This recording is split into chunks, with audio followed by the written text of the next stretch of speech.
Hello friends, मी Vishakha global online मराठीमध्ये आपल्या सर्वांचं स्वागत आहे. आजच्या सेशनमध्ये आपल्याला सावित्रीबाई फुले पुणे युनिव्हर्सिटीच्या PhD एंट्रन्स टेस्टसाठी रिसर्च मेथॉलॉजीचा स्टडी करायचा आहे. MCQ प्रॅक्टिस आपण करत आहोत, कारण जसं की आपण क्रॅश कोर्स घेत आहोत, वीकली क्रॅश कोर्स. ज्या क्रॅश कोर्समध्ये आपण पूर्ण सिलेबस करतो आहोत आणि नुकताच एक क्रॅश कोर्स संपलेला आहे. नेक्स्ट क्रॅश कोर्स आहे तो पुढच्या वीकमध्ये येईलच, बट त्याआधी आपण MCQ प्रॅक्टिस करूया. ऑलरेडी 21 लेक्चर्स झालेले आहेत MCQ प्रॅक्टिसवरचे. सो आज आपण 22वा लेक्चर घेत आहोत MCQ प्रॅक्टिसचा. So let's start with the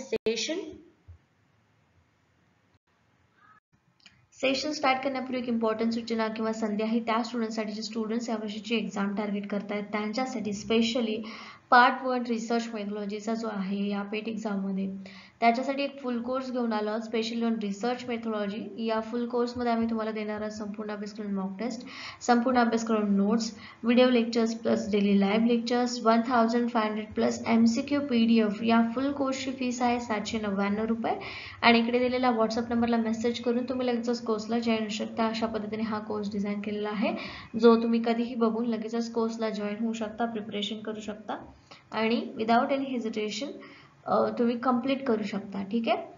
so let's start with the session. Which of the following is not a characteristics of research? खालीलपैकी कोणते संशोधनाचे वैशिष्ट्य नाही, असा क्वेश्चन आहे आणि इथे ऑप्शन्स दिलेले आहेत. Finding casual relationship, acceptance of new facts and examination of old facts, emphasizes on scientific research and divination. ठीक आहे. तर खालीलपैकी कोणतं संशोधनाचं वैशिष्ट्य नाही असं म्हटलेलं आहे आणि मराठीमधले ऑप्शन्स बघा की कार्यकारण संबंध शोधणे. ऑब्व्हियसली संशोधनाचं हे पहिलं एक वैशिष्ट्य आहे की कॅज्युअल रिलेशनशिप शोधणं. ठीक आहे, व्हेरिएबल्स मधलं. त्यामुळे इथे फर्स्ट ऑप्शन तर बरोबर आहे. सेकंड ऑप्शन आहे नवीन तथ्य स्वीकारणे आणि जुन्या तथ्यांची तपासणी करणे. हे पण बरोबर आहे की नवीन काय आपल्याला फॅक्ट्स मिळतात ते आपण घेणं आणि जे जुने तथ्य आहेत, फॅक्ट्स आहेत, त्यांची तपासणी करणं, हे आपण रिसर्चमध्ये करत असतो. ठीक आहे. सी ऑप्शन आहे वैज्ञानिक संशोधनावर भर देणे. ऑफकोर्स रिसर्च जे आहे ते सायंटिफिक बेस असतात, त्यामुळे सायंटिफिक संशोधनावरती, वैज्ञानिक संशोधनावरती भर देणं हे पण एक वैशिष्ट्य आहे संशोधनाचं. पण जे लास्ट ऑप्शन आहे डी, डेव्हिएशन किंवा भविष्य सांगणे, हे याचं काय आहे? करेक्ट आन्सर आहे. कारण संशोधनाचं हे वैशिष्ट्य नाही, संशोधन कोणत्याही पद्धतीने भविष्य सांगत नाही.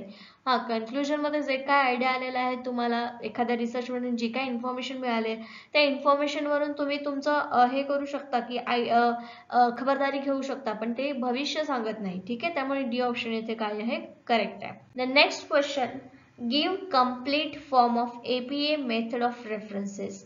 संदर्भ आपण जे लिहितो रिसर्च मध्ये, त्याच्यामध्ये APA तर हे जे असतात MLA, जे रेफरन्सचे रायटिंग स्टाईल्स आहेत. ठीक आहे. त्यापैकी APA जे आहे याचा फुल फॉर्म काय आहे असं विचारलंय. ठीक आहे. Option A method certified the American peoples association, method certified by the American psychological association, method certified by the American scientific association, method certified by the American political association. तर ऑब्व्हियसली APA आहे, तर याचं correct answer असणार आहे method certified by American psychological association. ठीक आहे, लक्षात राहील. सायकोलॉजिकल असोसिएशन हे याचं फुल फॉर्म आहे APA. APA काय आहे? मेथड आहे. कशाची? रेफरन्सिंग स्टाईल आहे. Okay. The next question, what factor does researchers value in research, social research? सामाजिक संशोधनात संशोधक कोणत्या घटकाला महत्त्व देतो? Option A objectivity, subjectivity, sentimentality, prejudice. ठीक आहे. तर याचं करेक्ट आन्सर काय असणार आहे? Option A objectivity. कुठलाही संशोधन असेल त्याचा कोणता घटक महत्त्वाचा असणार आहे या ऑप्शन्स पैकी? तर ऑब्व्हियसली ऑब्जेक्टिव्हिटी. प्रत्येक रिसर्च मध्ये जर ऑब्जेक्टिव्हिटी असेल तरच रिसर्च काय होतो? व्हॅलिड होतो, तरच रिसर्च ऑथेंटिक होतो आणि तरच रिसर्च काय होतो? आपला चांगला होतो. ठीक आहे. Next question, impact factor of research journal is indicated by it's. आता रिसर्च जर्नलचा इम्पॅक्ट फॅक्टर त्याच्या डॅश डॅश द्वारे दाखवला जातो.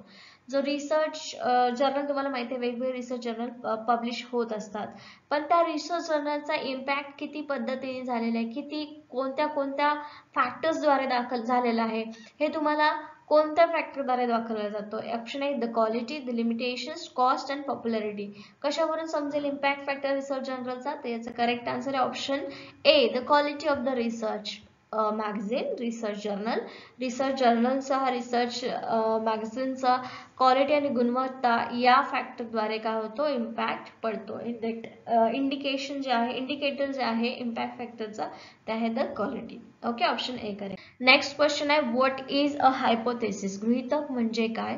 Option A research methods, research objective, research report, possible findings of research. तर गृहीतक म्हणजे या ऑप्शन्स पैकी तुम्हाला काय वाटतं काय करेक्ट आन्सर असणार आहे. Correct answer option D, possible findings of research. काय म्हणतो आपण हायपोथेसिस मध्ये की काय काय रिझल्ट येऊ शकतात या रिसर्च मधून किंवा या रिसर्च मधून आपल्याला काय काय मिळू शकतं याचे पॉसिबल फाइंडिंग्स आपण हायपोथेसिस मध्ये मांडत असतो. तर दिलेल्या ऑप्शन्स पैकी प्रॉपर आणि करेक्ट ऑप्शन कोणता आहे, option D, possible finding of the research. Okay, next question आहे what is the need of questionnaire in research. ठीक आहे, संशोधनाची प्रश्नावली संशोधनामध्ये का गरजेची आहे. Option A tool for data collection, tool for analysis, tool for problem formulation, tool for observation. Data संकलनाचं साधन आहे, विश्लेषणाचं साधन आहे, समस्या तयार करण्याचं साधन आहे की निरीक्षणाचं साधन आहे. तर ऑब्व्हियसली याचं करेक्ट आन्सर आहे option A, tool for data collection. आपण सुरुवातीपासून बघत आलेलं आहे की क्वेश्चनायझ जे आहे हे एक बेस्ट टूल आहे data collection साठीचं.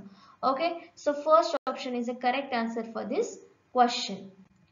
Then what is the next question? What is a bibliography? ग्रंथसूची म्हणजे काय. Okay, option A reassessment of the reference literature, attribution not given by the researcher for the information used in the research. Then option C, list of the books used by the researcher for the research.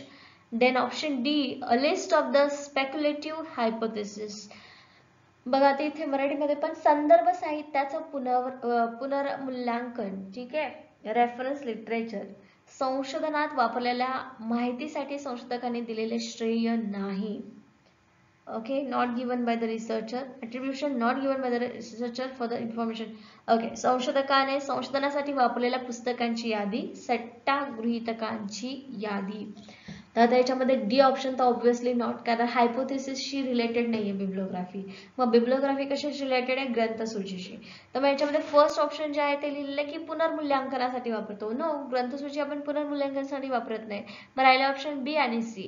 तर याच्यामध्ये बी दिलेलं आहे की ही संशोधकांना श्रेय देत नाही. तर ग्रंथसूची बिब्लिओग्राफी हे त्यांचं श्रेय त्यांना द्यावं आणि आपला रिसर्च जो आहे तो व्हॅलिडेट व्हावा की खरंच कोणीतरी आणखीन लिहिलेलं आहे, याच्यासाठी हे ऑप्शन बी जे आहे ते इथे बाद होतं आणि ऑप्शन सी करेक्ट होतं. ठीक आहे, संशोधकाने संशोधनासाठी वापरलेल्या पुस्तकांची यादी म्हणजे बिब्लिओग्राफी. आणि कशासाठी दिली जाते, तर तुमच्या रिसर्चला लागून किंवा तुमच्या रिसर्च थ्रू आणखीन कोणी रिसर्च करणार असेल तर त्यांना एक दिशा मिळावी यासाठी ही रेफरन्स लिस्ट बिब्लिओग्राफी तुमच्या रिसर्च मध्ये इन्क्लुडेड असते, कंपल्सरी असते. ठीक आहे, next question, the principle of observation was first use in social science. सामाजिक शास्त्रामध्ये निरीक्षणाचा सिद्धांत प्रथम वापरला गेला. आपण काल जे सेशन घेतलं होतं त्याच्यामध्ये याचा आन्सर तुम्हाला मिळाला असेल. ऑप्शन आहे political science, psychology, sociology, economics. या सामाजिक शास्त्रांपैकी कोणत्या सामाजिक शास्त्रामध्ये, कोणत्या विषयामध्ये निरीक्षणाचा प्रथम वापर करण्यात आला सिद्धांतासाठी. ठीक आहे, तर याचं करेक्ट आन्सर होपफुली तुम्हाला माहिती असेल, कालच्या सेशन मध्ये आपण बघितलेला याचा आन्सर म्हणजे वेगळा क्वेश्चन होता but related to that particular subject. काय आन्सर असेल याचं. ओके, सो याचे करेक्ट आन्सर आहे ऑप्शन सी, सोशोलॉजी. ठीक आहे, समाजशास्त्रामध्ये सर्वप्रथम ऑब्झर्वेशन निरीक्षणाचा पहिल्यांदा यूज करण्यात आला होता. ठीक आहे, next question, which of the following elements is not included in research design. खालीलपैकी कोणते घटक संशोधन डिझाईन मध्ये समाविष्ट केलेले नाहीत असं विचारलेलं आहे. ऑप्शन्स आहेत determining research facts, forming conclusions and recommendations, forming hypothesis, describing data collection instrument. ठीक आहे, संशोधनातील तथ्य निश्चित करणे, निष्कर्ष शिफारसी तयार करणे, गृहीतके तयार करणे आणि डेटा संकलन साधनांचे वर्णन करणे. तर याच्यामध्ये करेक्ट आन्सर आहे option B, conclusion and recommendations जे असतात ते रिसर्च डिझाईन मध्ये येत नाहीत. का?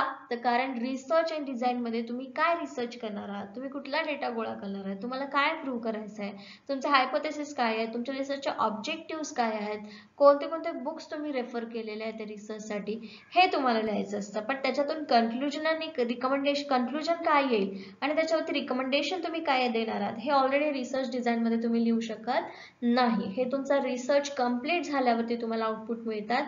तुमचा थेसिस कंप्लीट झाल्यावरती हे आउटपुट तुम्हाला मिळतात. त्यामुळे रिसर्च डिझाईन मध्ये हे फॅक्ट्स किंवा ह्या गोष्टी काय असतात, एक्सक्लुडेड असतात किंवा नसतात. ओके.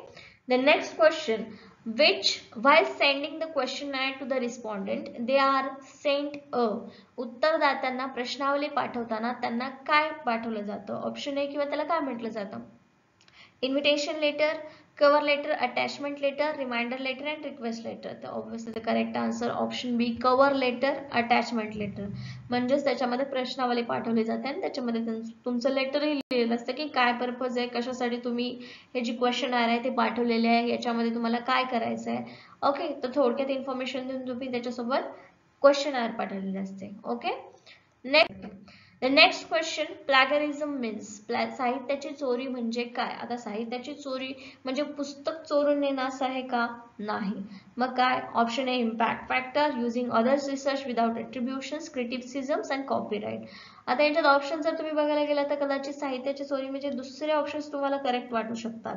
एकतर प्रभाव घटक, श्रेयाशिवाय इतरांचे संशोधन वापरणे, टीका, कॉपीराइट. साहित्याची चोरी म्हणजे ज्यांचं श्रेय ते पुस्तक त्यांचं वापरलेलं आहे तुम्ही आणि त्यांना तुम्ही मेन्शन पण करत नाहीये तुमच्या रिसर्च मध्ये की या व्यक्तीने लिहिलेल्या पुस्तकातली इन्फॉर्मेशन तुम्ही यूज केलेली आहे आणि त्यांचं श्रेयही तुम्ही त्यांना देत नाहीये, तर ते असणार आहे तुमची साहित्याची चोरी. याचा करेक्ट आन्सर असणार ऑप्शन बी, युजिंग अदर्स रिसर्च विदाउट एट्रिब्युशन. श्रेय शिवाय इतरांचे संशोधन वापरणे म्हणजे काय, साहित्याची चोरी होय. Okay, so that is the correct answer for this question. Plagiarism means B option. Next question, identify correct sequence doing research involves these steps. योग्य क्रम ओळखायचा ज्याच्यामध्ये ह्या स्टेप्स दिलेल्या आहेत रिसर्चच्या. ठीक आहे, आणि त्यातला क्रम कोणता योग्य आहे तो तुम्हाला लावायचा. ठीक आहे. फर्स्ट आहे standing research objectives and hypothesis, methodology, identification of research problem, collection and analysis of data, statement of the results and discussion. ठीक आहे, आणि त्याच्यामध्ये खाली हे क्रम दिलेला आहे. तर याच्यामध्ये पहिला ऑप्शन काय येणार आहे ते, तर याचा ऑप्शन ए करेक्ट आहे. कसं, तर बघा इथे थर्ड स्टेप जे आहे आयडेंटिफिकेशन ऑफ रिसर्च प्रॉब्लेम, सगळ्यात पहिलं काय स्टेप येणार आहे, फर्स्ट तुमची थर्ड स्टेप येणार आहे, म्हणून थर्ड ऑप्शन बरोबर आहे. त्याच्यानंतर तुम्हाला ऑब्जेक्टिव्ह आणि हायपोथेसिस मांडावे लागतात रिसर्च प्रॉब्लेम नंतर. ठीक आहे, रिसर्च प्रॉब्लेम नंतर हे ऑब्जेक्टिव्ह मांडल्यानंतर कोणती मेथडॉलॉजी तुम्ही यूज करणार आहे, मग डेटा कोणता कलेक्ट करणार आहे, आणि मग तुमचं result, statement of discussion, result जे काय असणार आहे ते. सो 3, 1, 2, 4 आणि 5 हे ऑप्शन्स, हा जो सिक्वेन्स आहे तुमचा रिसर्चचा या क्वेश्चन मध्ये करेक्ट आहे. Okay. The next question, which of the following is an initial mandatory requirement for pursuing research? संशोधनाचा पाठपुरावा करण्यासाठी खालीलपैकी कोणती प्रारंभिक अनिवार्य आवश्यकता आहे, म्हणजे काय तुम्हाला आवश्यक आहे जर तुम्हाला रिसर्च करायचा असेल तर. ठीक आहे. Option A research design, research question, deciding about the data analysis procedure, formulating a research hypothesis. संशोधन डिझाईन आवश्यक आहे, संशोधन प्रश्न आवश्यक आहे, डेटा विश्लेषण प्रक्रियेबद्दल निर्णय घेणं आवश्यक आहे, संशोधन गृहीतक तयार करणं आवश्यक आहे. तर याचा करेक्ट आन्सर आहे ऑप्शन रिसर्च क्वेश्चन. जर रिसर्च तुम्हाला करेक्ट करायचा असेल, रिसर्च जर तुम्हाला एखादा परस्यू करायचा असेल तर तुम्हाला रिसर्च क्वेश्चन माहिती पाहिजे, तर तुम्ही त्याच्यावरती बोलू शकता, तर तुम्ही त्याच्या पुढे रिसर्च करू शकता. Okay. The next question, which of the following is the main objective of research? खालीलपैकी संशोधनाचा मुख्य उद्देश कोणता आहे? Options are to review the literature, to summarize what is already known, to get an academic degree, to discover new facts, or to make fresh interpretation of known facts. Okay? साहित्याचा आढावा घेणे, आधी ज्ञात असलेल्या गोष्टींचा सारांश देण्यासाठी, शैक्षणिक पदवी मिळवण्यासाठी, की नवीन तथ्य शोधणे आणि त्या ज्ञात तथ्याचे नवीन अर्थ लावणे. मुख्य उद्देश काय असू शकतो या दिलेल्या ऑप्शन्स पैकी? ऑब्व्हियसली डी ऑप्शन काय आहे, मोस्ट रिलेव्हंट ऑब्जेक्टिव्ह तुम्हाला तुमच्या रिसर्च करण्यामागचं देतो. काय, की नवीन फॅक्ट शोधणं आणि नवीन अर्थ लावणं, जुन्या तथ्यांचा अर्थ लावणं, हे त्याचं मुख्य उद्दिष्ट असतं कशाचं, रिसर्चचं. ठीक आहे. नेक्स्ट क्वेश्चन आहे interview questionnaire are dash dash data collection techniques in social researches. आता मुलाखत घेणं, प्रश्नावली हे सामाजिक संशोधनातील डेटा कलेक्शनच्या कशा पद्धतीचे स्त्रोत आहेत. ऑप्शन ए primary source, secondary source, minor source, rare source. तर काय आहे बरं, तुम्हाला काय वाटतं त्याचं करेक्ट आन्सर काय असेल? What will be it's correct answer?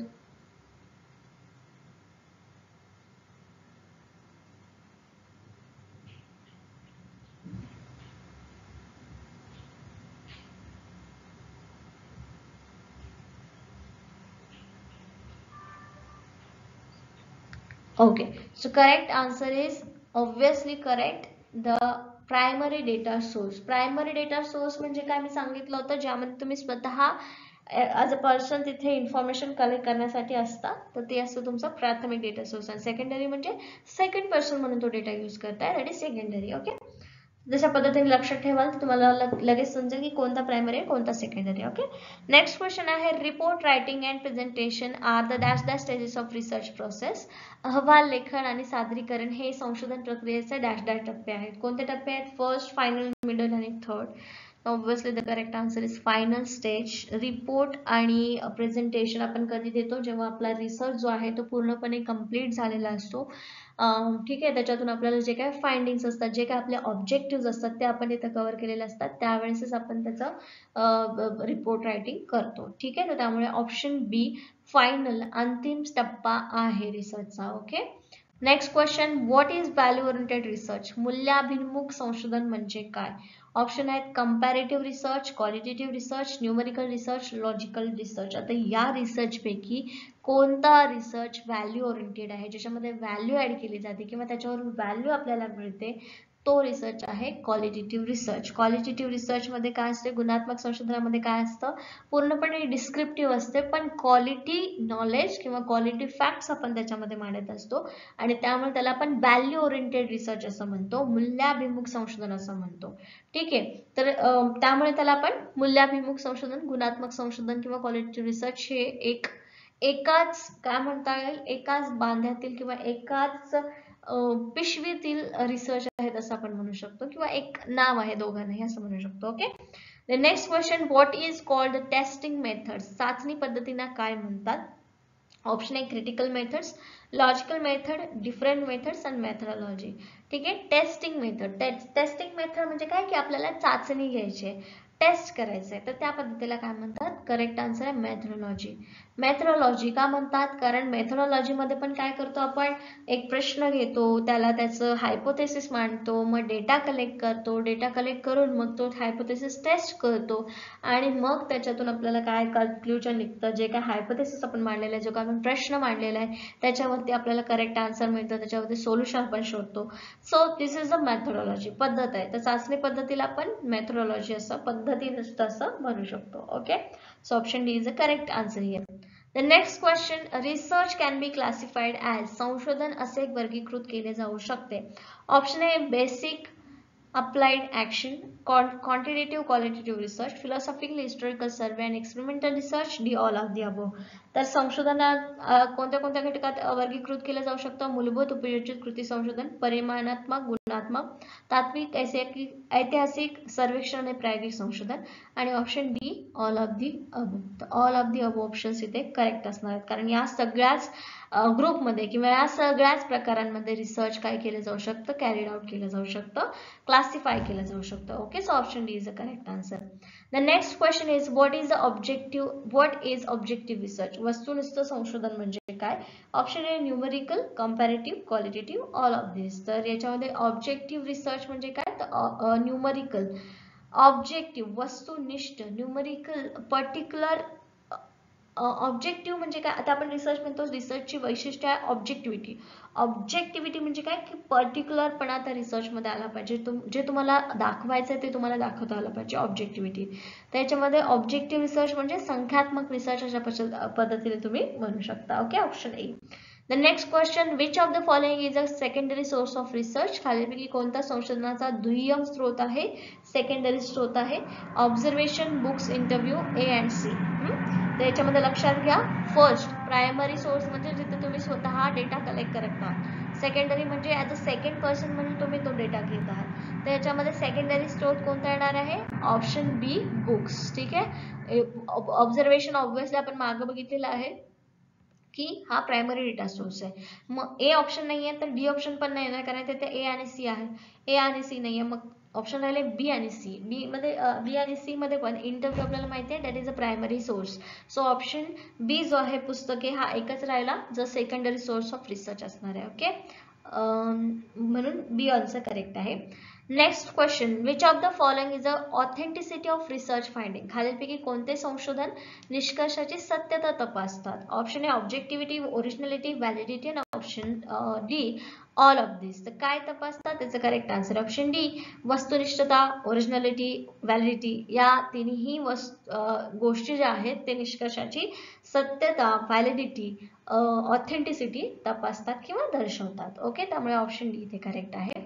Next question आहे, dash dash is a interview method according to the study method. Dash dash ही अभ्यास पद्धतीनुसार मुलाखत पद्धत आहे. कोणत्या पद्धतीची मुलाखत पद्धत आहे? ऑप्शन आहे स्ट्रक्चर्ड और control interview, qualitative interview, formal interview आणि डायग्नोस्टिक्स इंटरव्ह्यू. तर करेक्ट आन्सर आहे ऑप्शन ए स्ट्रक्चर्ड और control interview.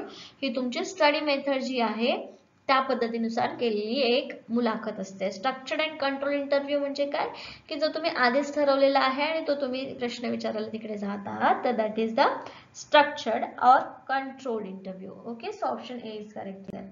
The next question, the book Scientific Social Surveys and Research is written by whom? वैज्ञानिक सामाजिक सर्वेक्षण आणि संशोधन हे पुस्तक कोणी लिहिलेलं आहे असा प्रश्न विचारलेला आहे आणि ती ऑथर्सची नावं दिलेली आहेत PV. Young, Clover, Karl Popper, Bess John. तर यापैकी करेक्ट आन्सर आहे ऑप्शन ए पी.व्ही. यंग. ठीक आहे, scientific social survey and research written by PV. Young. Okay, option A correct आहे. Next question, analogies are sources of. उपमा जे आहे हे कशाचे स्रोत आहेत? Option A data, hypothesis, research and concept. त्याचं करेक्ट आन्सर आहे हायपोथेसिस. ओके, हायपोथेसिसचे एनालॉजीज हे आपल्याला हायपोथेसिस मधून मिळतात किंवा आपण हायपोथेसिस मध्ये एनालॉजीज यूज करतो असं आपण म्हणू शकतो. Okay, so that was the last question for today's session. Thank you for today's session. Is there any doubt? You can drop a message in the chat box also. Otherwise you can ask in our group also. ठीक आहे, आपल्या ग्रुपमध्ये जेव्हा मी share करेल PDF तेव्हा तुम्ही read करून तुम्ही त्याच्यावरती क्वेश्चन विचारू शकता. अदरवाइज तुम्ही इकडे चॅट बॉक्स मध्ये पण पिंग करू शकता, मी तिकडे देखील तुम्हाला आन्सर करेल. ओके, होपफुली सगळ्यांना समजलेलं आहे. There is no doubt. Okay, thank you for today's session. Have a nice day.